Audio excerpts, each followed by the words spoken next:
اس session میں اس نے اپنی جماعت کے متعلق بنیادی عقیدہ اور کچھ بیسک کانسیپٹس بیان کیے۔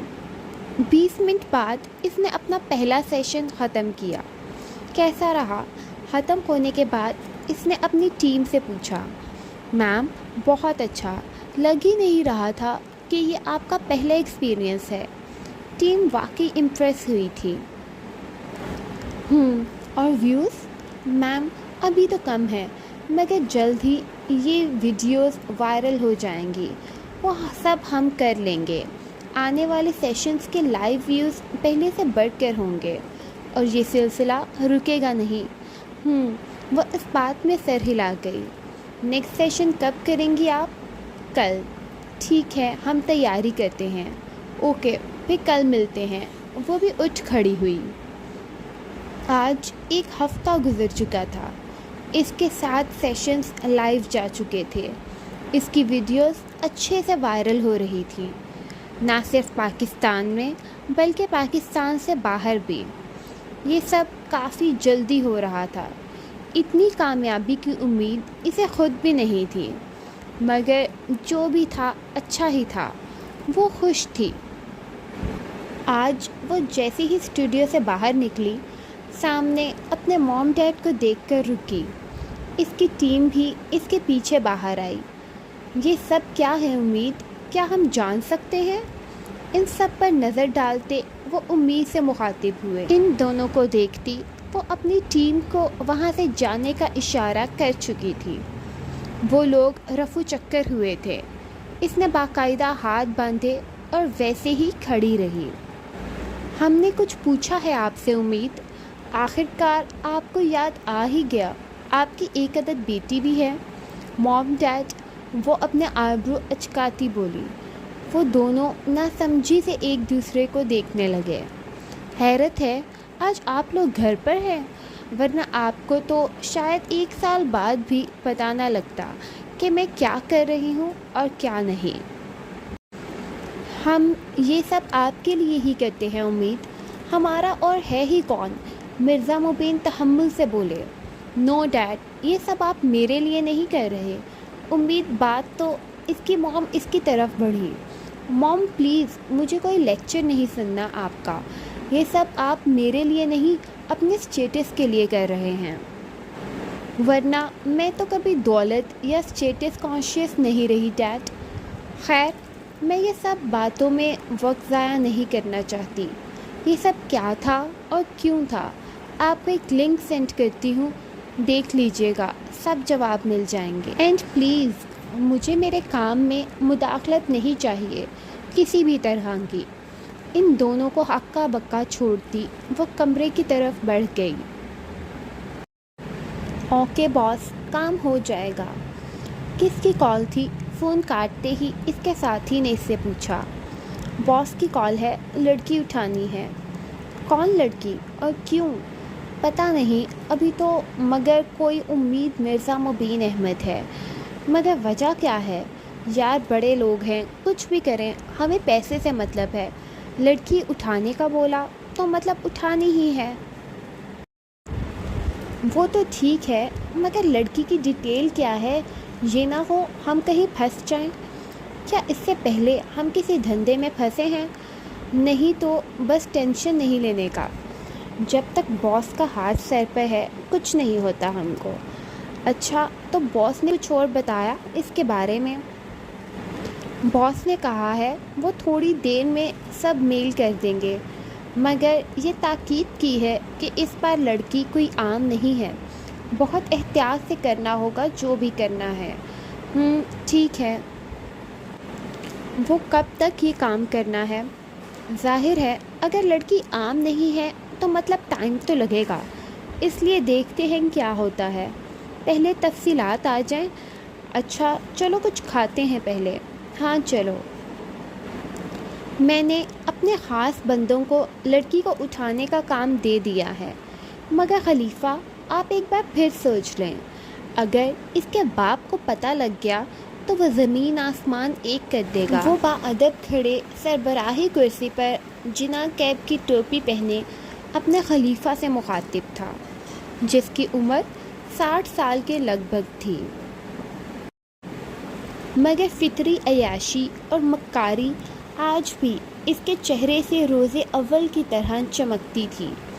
وہ پچھلے 2 دن سے مسلسل امید کی ویڈیوز کو دیکھ رہا تھا۔ امپریس ہونا تو چھوٹی، وہ تو باقاعدہ فدا ہو گیا تھا۔ اس عمر میں بھی اس کی ٹھڑک ختم نہیں ہوئی تھی۔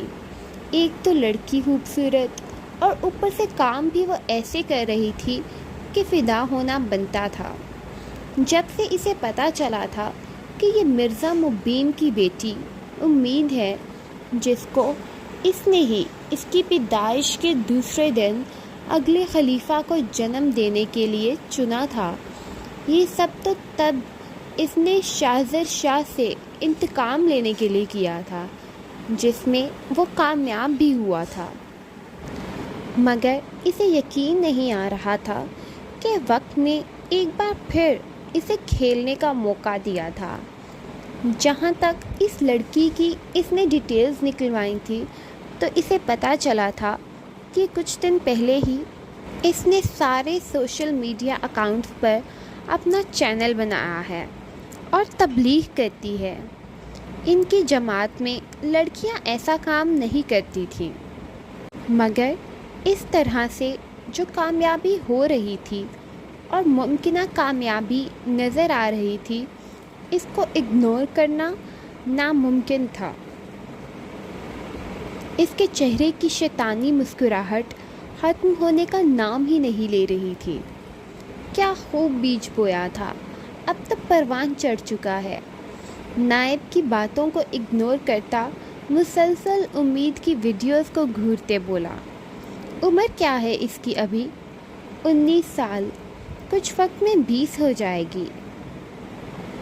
بہت خوب، تو بس میرا فیصلہ نہیں بدلے گا، پھر مجھے یہ لڑکی چاہیے ہی چاہیے۔ اس نے اپنی داڑھی پر ہاتھ پھیرتے کہا، میں نے اپنے بندوں کو کام پر لگا دیا ہے، مگر مجھے سمجھ نہیں آ رہی کہ آپ کو وہ کیوں چاہیے؟ نائب نے ناسمجھی سے پوچھا۔ وہ کل سے پریشان تھا، کو امید کی ویڈیوز دیکھتے ہی اس لڑکی کی خواہش کا اظہار کرتے لانے کو کہا تھا، اور اس کے لانے کا مطلب اس طرح سے ہی لانے کا ہوتا تھا، یعنی اٹھوانا۔ سالوں سے وہ اس کے ساتھ تھا، اس کی رگ رگ سے بخوبی واقف تھا، بلکہ وہ ہی اس کے کالے کارناموں کا انتظام کرتا تھا۔ پھر وہ شراب، شباب، کالا پیسہ یا مذہب کے نام پر ڈھونگ، اس کی دوسری بار کہنے سے پہلے وہ کام کر دیا کرتا تھا۔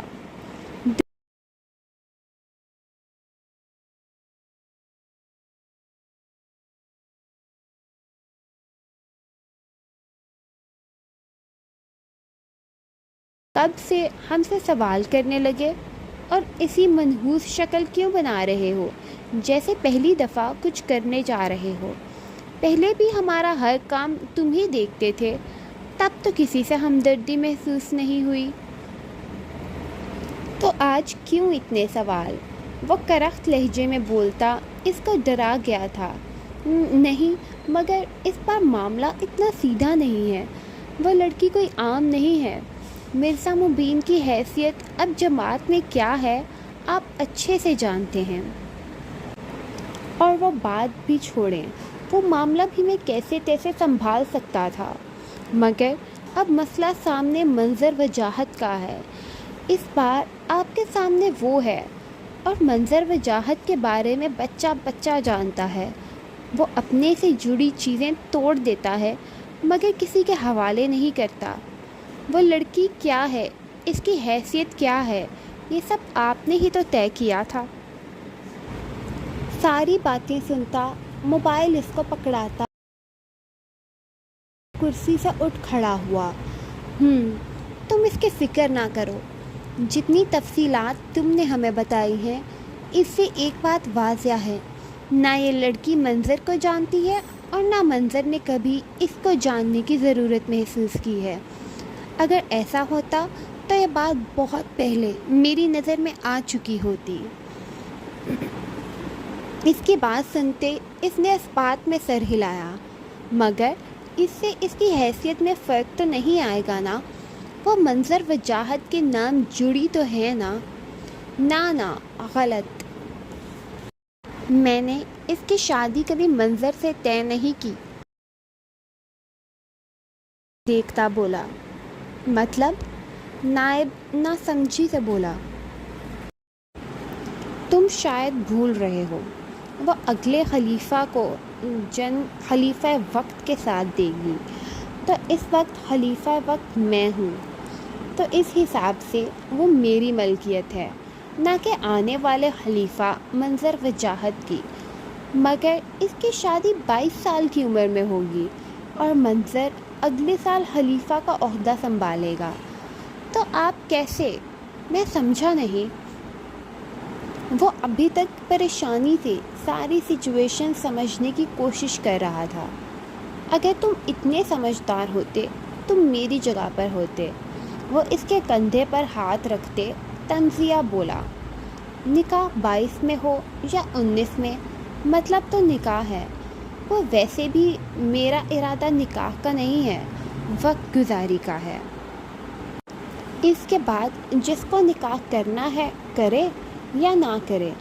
وہ اپنے خیالات کی گندگی کا اظہار کرتا شیطانی ہنسی ہنسنے لگا۔ نائب بھی آخرکار کچھ سمجھ چکا تھا۔ ویسے بھی منظر وجاہت کبھی بھی چھوڑی ہوئی چیز نہیں کھاتا۔ اس کے ساتھ دونوں کا قہقہا بلند ہوا۔ یہ سب بہت غلط ہوا ہے سوم۔ مرزا مبین کب سے اپنے روم میں اضطراب سے ادھر ادھر چکر لگا رہے تھے۔ میری بیٹی، میری پرنسس خود کو پھنسا چکی ہے، میں کیسے اس کی حفاظت کروں گا؟ بیگم مبین بھی صوفہ پر سر دونوں ہاتھوں میں گرائے بیٹھی تھی۔ اتنی لاپرواہی وہ بھی ہم سے آخر کیسے ہو گئی؟ وہ بھی اشک بھری آنکھوں سے بولی۔ وہ اتنا سب کرتی گئی اور ہمیں پتہ لگنے بھی نہیں دیا، اور یہ ملازم میرے ہاتھ سے نہیں بچیں گے۔ آج انہوں نے آخر کیا سوچ کر چھپایا؟ وہ غصے سے کمرے سے نکلنے لگے جب بیگم کلثوم نے انہیں روکا۔